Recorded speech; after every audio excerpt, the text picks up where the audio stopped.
Kinumpirma ng DICT na naka-upload na sa dark web ang ilang COVID-19 vaccination data mula sa Pilipinas. Yan ay matapos mapabalitang nahack ang database ng World Health Organization. Para bigyan ng mukha ang balita, Mobile Journal Francis Orsio.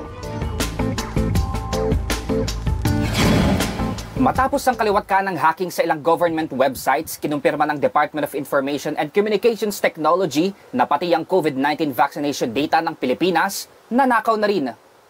Sa panayam sa One Balita Pilipinas tanghali, kinumpirma ni DICT Undersecretary Jeffrey Ian D na naka-upload na sa dark web ang ilan sa mga datos na ito. Kasunod yan ng sinasabing nangyaring hacking sa database ng World Health Organization. Pero paglilinaw ng DICT, what happened was there is a purportedly 9 MB, 9 megabytes of data text file na in-upload ng isang user sa isang website. Ang pangalan ng security website ay Garuda.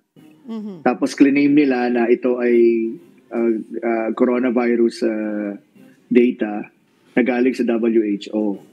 Napag-alaman pa ng DICT na ang mga nahack na data ay naka-upload na noong June 2023 pa, bago pa ang ransomware attack sa PhilHealth nitong September. Nasa 3,000 datos daw ang nakita ng ahensya at kanilang nilinaw na hindi ito isolated case dahil kasama sa mga nakitang COVID-19 vaccination data ang India. Sa pagtanggap ng COVID-19 vaccine, karaniwang hinihingi ang ating pangalan, birthday, home address, mobile number at email address. Ganito rin sa pagrerehistro sa vaccination certificate ng DOH. Pero nang tanungin kung may pananagutan ba ang WHO lalo't posibleng sa database nila nakuha ang nag-leak na datos, I don't think they are subject to Philippine law. I'm sure that we can write them a letter. They are cooperating, kasama sila sa mga meetings natin along with DOH. But I think in this particular one, they are beyond the ambit of Philippine law.